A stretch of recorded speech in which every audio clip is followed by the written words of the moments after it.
할렐루야. 이 시간 찬양으로 새벽에 문을 열길 원합니다. 찬송가 38장입니다. 함께 찬양하도록 하겠습니다. 예수 우리 왕이여. 예수 우리 왕이여, 이곳에 오셔서 우리가 함께 드리는 영광을 받아 주소서. 주님 오셔서 이 찬양을 받아 주소서.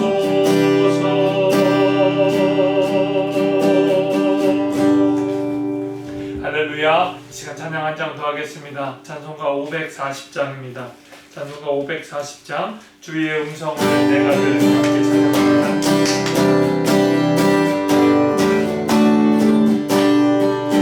주의 음성을 내가 들으니 사랑한단 말일세. 믿는 마음으로 주께 나오니 나를 영접하소서. 내가 매일 십자가 앞에 더 가까이 가오니 구세주의 흘린 공의 피로써 나를 정케 하소서. 주여 넓으신 은혜 베푸사 나를 받아주시고 나의 부은 뜻 주의 뜻같이 되게 하여 주소서.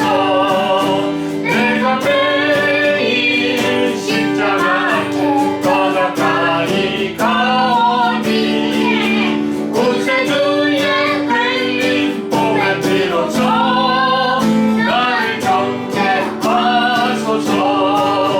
주의 보좌로 나아갈 때에 어찌하니 기쁠까. 주의 얼굴을 항상 배우니 더욱 친근합니다. 내가 매일 십자가 앞에 더 가까이 가오니 구세주의 흘린 보혈 피로써 나를 정케 하소서. 우리 구주의 넓은 사랑을 증량할 자 없으며 주가 주시는 참생 기쁨도 헤아릴 수 없도다. 내가 매일 십자가 앞에 더 가까이 가오니 구세주의 흘린 보혈 피로써 나를 정케 하소서. 내가 매일 십자가 앞에 더 가까이 가오니 구세주의 흘린 보혈 피로써 나를 정케 하소서. 아멘. 이 시간 다 같이 기도하겠습니다. 하나님 아버지 감사합니다. 하나님의 사랑과 은혜를 감사합니다. 바쁘고 피곤하지만 새벽의 시간을 쪼개서 저희가 이 자리에 나왔습니다. 같이 예배드리지는 못하지만 하나님 앞에 같이 예배드리는 마음으로 스크린에 맞대어 지금 하나님 앞에 기도를 드립니다. 하나님, 저희들의 기도를 받아 주시옵소서. 그리고 홀로 영광 받아 주시고 이 예배의 주인이 되어 주시옵소서. 하나님, 이 예배를 통해서 하나님 앞에 저희들의 영혼의 죄악들을 온전히 회개하기 원합니다. 저희들이 바라보아야 할 것들, 주님을 똑바로 바라보길 원합니다. 저희들 세상 가운데 살면서 지었던 죄들, 육신의 정욕들, 안목의 자랑들, 이생의 자랑들 다 떨쳐버리고 온전히 주님을 바라보길 원하오니 주여 이 시간 저희들을 불쌍히 여겨 주시옵소서. 예수 그리스도의 십자가의 보혈의 공로로 말미암아 저희들 자녀 삼아 주시고 하나님 아버지의 사랑을 깨닫게 해주시니 감사드립니다. 어렵고 힘든 상황임에도 불구하고 하나님의 사랑에 감사하는 마음으로 이 시간 예배를 드립니다.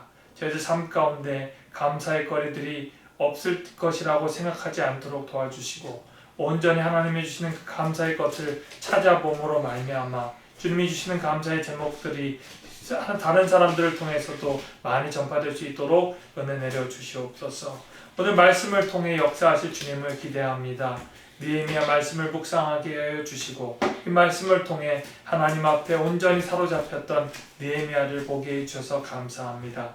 오늘 주님께서 하시는 말씀을 통해 역사해 주시고 부족한 종을 통해 하나님의 말씀을 대언할 때에 온전히 주님이 기뻐하시는 말씀이 대언될 수 있도록 은혜 내려 주시옵소서. 모든 것에 감사하며 사랑하는 예수 그리스도의 이름으로 기도하옵나이다. 아멘. 이 시간 하나님께서 주실 말씀 찾도록 하겠습니다.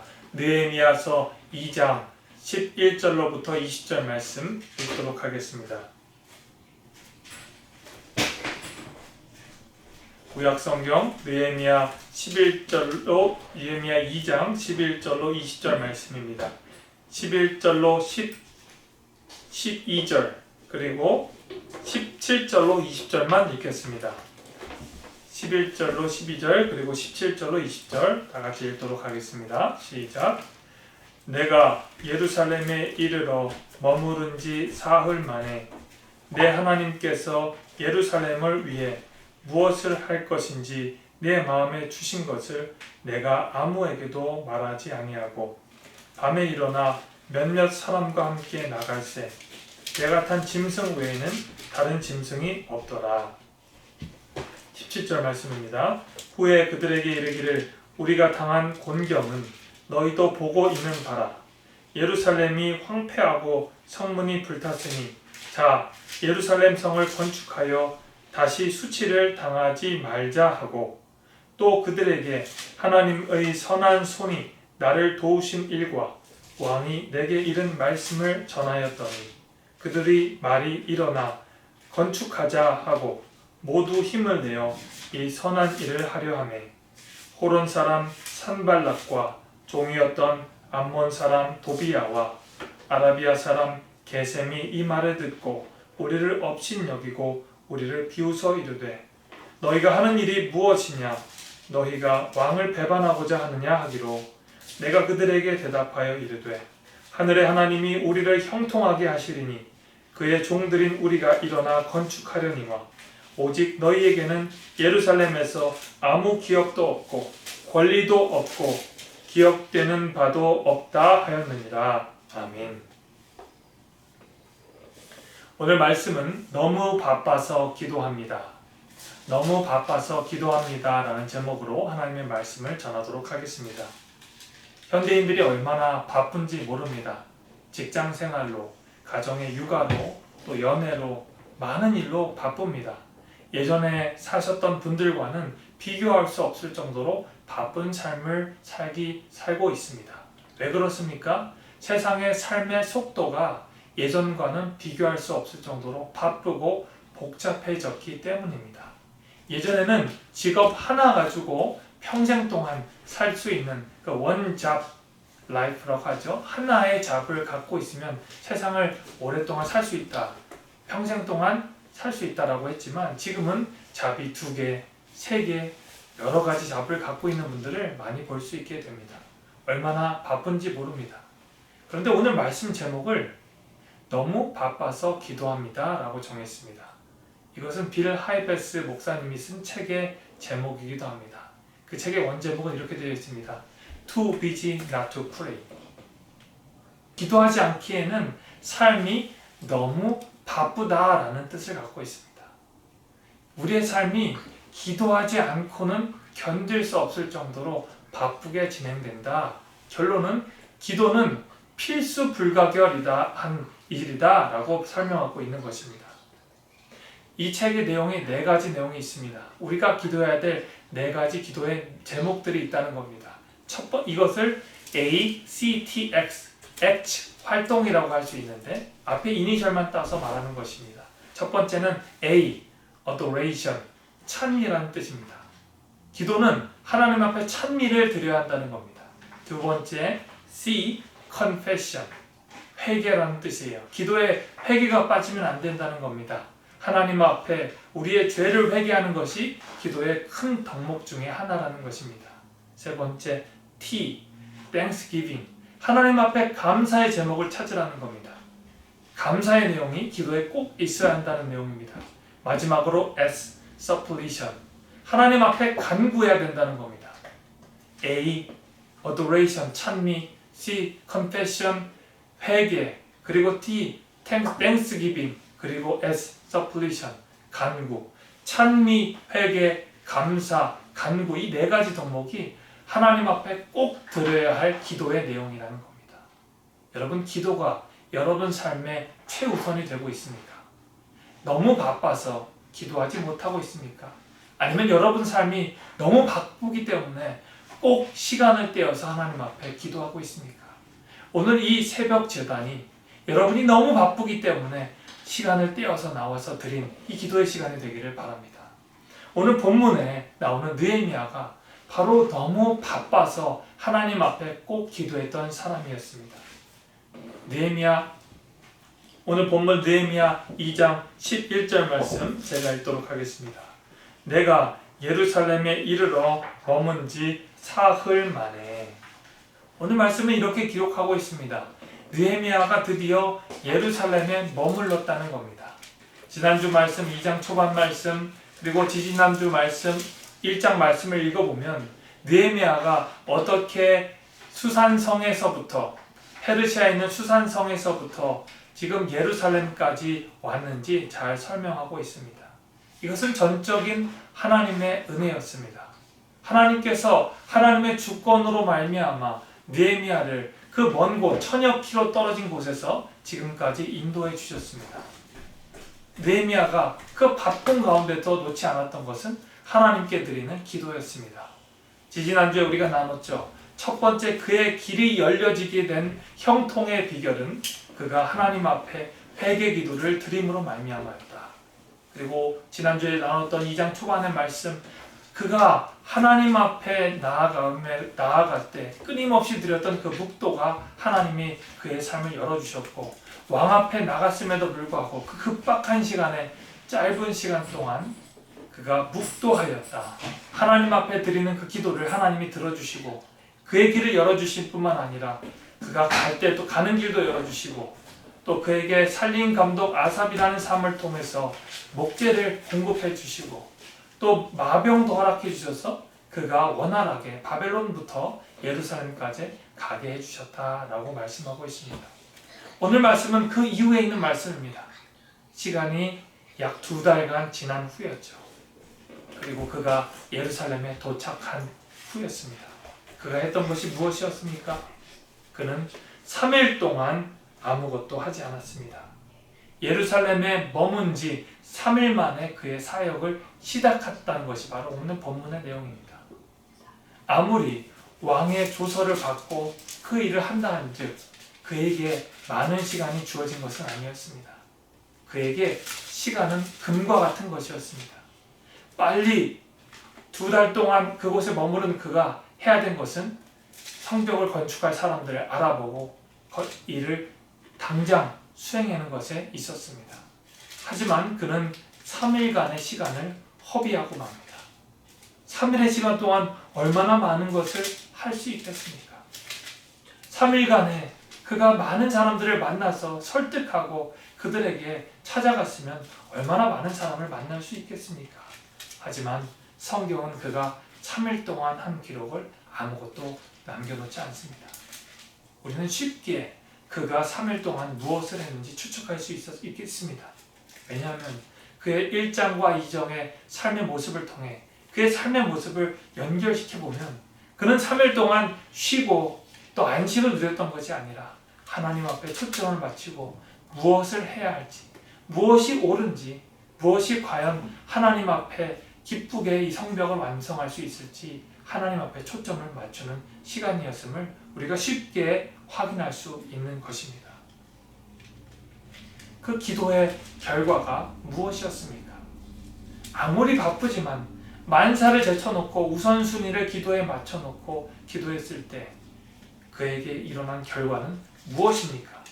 하나님께서 그에게 놀라운 지혜를 허락하셔서 효율적으로 일을 하게 하십니다. 두 번째로 바로 그가 했던 기도의 응답은 그가 말할 때 적절하게 하나님께서 주신 의견을 개진할 수 있게 하셨던 것입니다. 그의 기도의 결과로 바로 첫 번째로 지혜롭게 하나님의 일을 하게 하셨고, 두 번째로 말할 때 적절하게 하나님께서 주신 자신의 의견을 개진할 수 있도록 하셨습니다. 첫 번째 지혜롭게 어떻게 일을 하셨는지 제가 12절 말씀을 읽겠습니다. 내 하나님께서 예루살렘을 위해 무엇을 할 것인지 내 마음에 주시는 것을 내가 아무에게도 말하지 아니하고 밤에 일어나 몇몇 사람들과 함께 나갈새 내가 탄 짐승 외에는 다른 짐승이 없더라. 그는 기도할 때 하나님께서 어떻게 해야 될지 지혜를 주셨다고 말하고 있습니다. 그리고 하나님께서 예루살렘을 위해 무엇을 해야 되는지 다 알매도 불구하고 다른 사람에게 말하지 아니했다라고 설명하고 있습니다. 하나님께서 그에게 주신 첫 번째 지혜는 침묵입니다. 아무리 거대한 하나님의 비전을 갖고 있을지라도 그는 하나님이 주신 그 말씀 앞에서 침묵하였습니다. 그리고 두 번째로 그가 했던 것이 무엇입니까? 바로 몇몇 사람들과 함께 밤에 일어나 그의 일을 수행했다는 겁니다. 그는 낮에 일을 하지 않았습니다. 조용히 은밀하게 현장을 정탐하였습니다. 그 누구보다도 빠르고 지혜롭게 그 일을 하였던 것입니다. 여러분, 하나님의 일을 함에 있어서 어떤 것이 지혜로울까? 우리는 느헤미야의 지혜를 본받아야 할 것입니다. 어떤 분들은 하나님께서 나에게 주신 그 은혜가 너무나도 감동되어서 그 일을 다른 사람들에게 말하기에 급급한 분이 많습니다. 하지만 어떨 때 우리가 기도할 때 하나님께서 우리에게 침묵하기를 원하신다면 우리는 그 일을 침묵하고 하나님이 원하시는 때를 기다려야 할 줄로 믿습니다. 그리고 침묵하고 하나님이 원하시는 것이 다른 사람들을 도와주고 그들에게 손을 내미는 것이라면 손을 내미는 것에만 집중해야 될 줄로 믿습니다. 그리고 그 일을 낮에 하는 것이 아니라 다른 사람이 모르게 은밀하게 밤에 하는 것이 옳다면 느헤미야와 같이 밤에 해야 되는 지혜를 가져야 할 줄로 믿습니다. 그런 동족들에게도 그 일을 말하지 아니하였습니다. 12절 이후에 보면 그는 이렇게 고백합니다. 다른 방백들도 내가 어디 갔는지 다 도저히 알지 못했다라고 설명하고 있습니다. 두 번째, 하나님께서 주신 지혜는 무엇입니까? 그가 말할 때 어떻게 어느 때에 말해야 될지 알게 하셨고 그에게 담대한 마음을 허락하셨습니다. 제가 17절 말씀 읽도록 하겠습니다. 후에 그들에게 이르기를 우리가 당한 곤경은 너희도 보고 있는 바라. 예루살렘이 황폐하고 성문이 불탔으니 자 예루살렘 성을 건축하여 다시 수치를 당하지 말자 하고. 18절 또 그들에게 하나님의 선한 손이 나를 도우신 일과 왕이 내게 이른 말씀을 전하였더니 그들이 일어나 건축하자 하고 모두 힘을 내어 이 선한 일을 하려 하매. 아멘. 어떤 일이 일어났습니까? 그는 이제 말할 때를 알았습니다. 그리고 하나님의 자녀들에게 지금 상황을 한번 돌아보십시오. 그들에게 권면하고 자기 자신의 정체를 말하는 겁니다. 하나님이 자신에게 주신 비전, 그리고 자기가 그 먼 곳에서 그 많은 위험, 왕의 술 맡은 관원의 직책을 버리고 이 자리에 온 이유, 하나님이 주신 비전을 선포하게 하셨던 것입니다. 그 선포의 결과 어떤 일이 일어났습니까?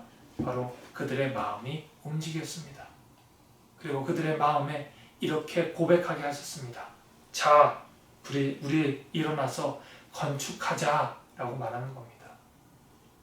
여러분, 하나님께서 느헤미야에게 기다리게 하시고 기도하게 하셨더니 엄청난 일들이 일어났습니다.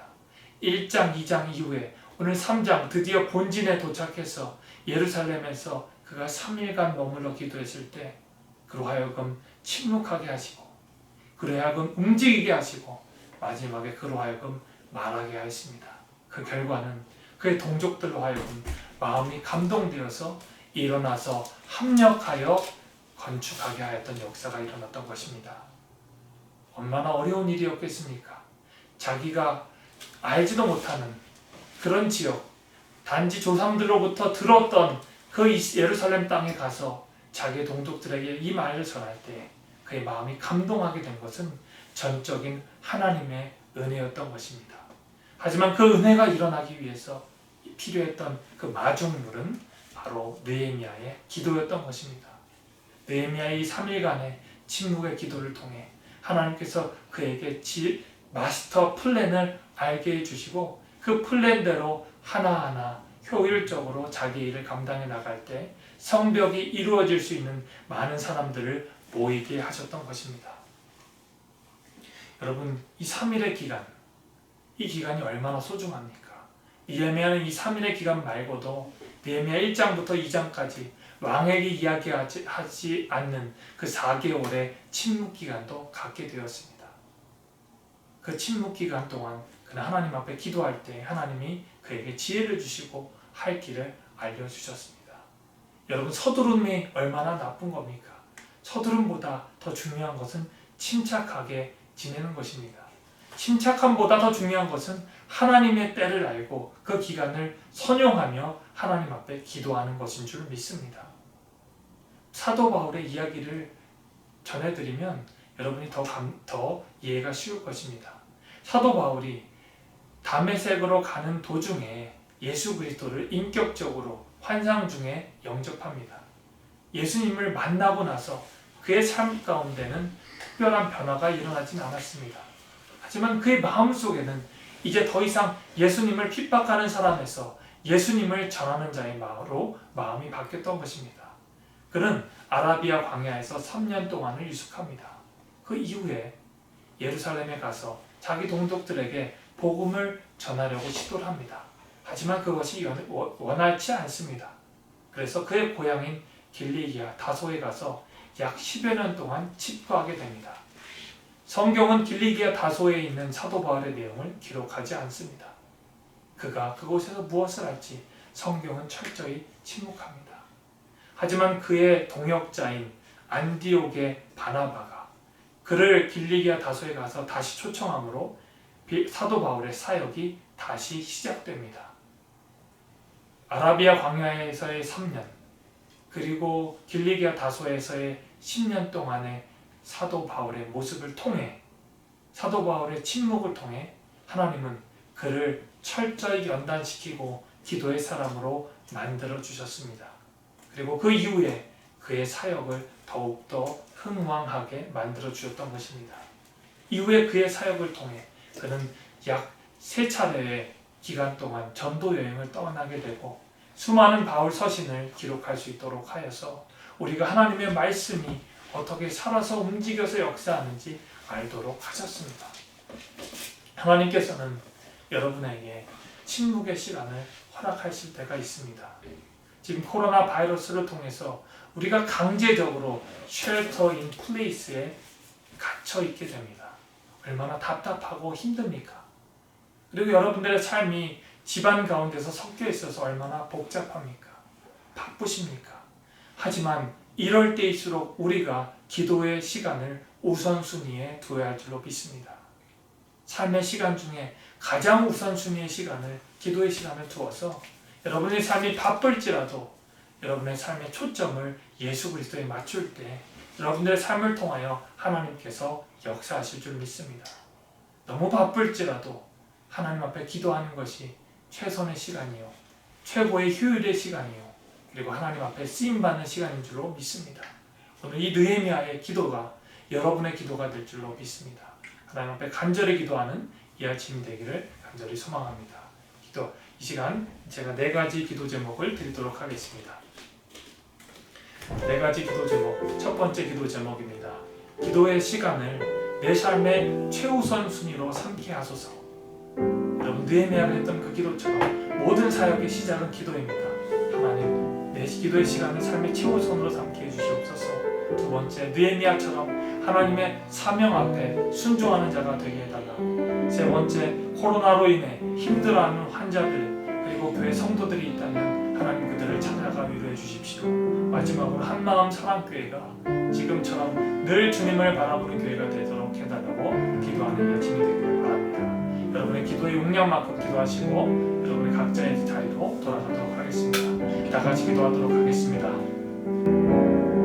하나님 감사합니다. 하나님 은혜로 붙잡아 주셔서 감사합니다. 오늘 예배를 하나님 은혜 주셔서 감사합니다.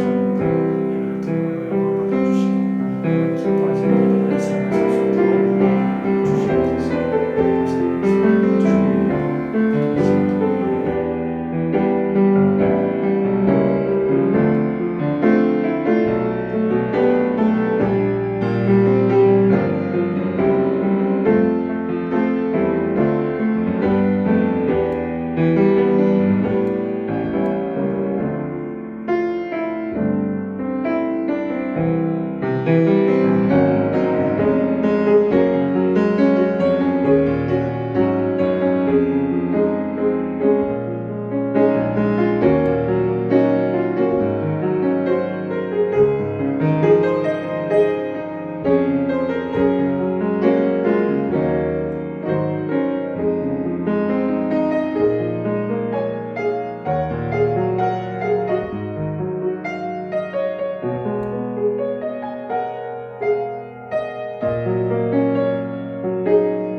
아멘.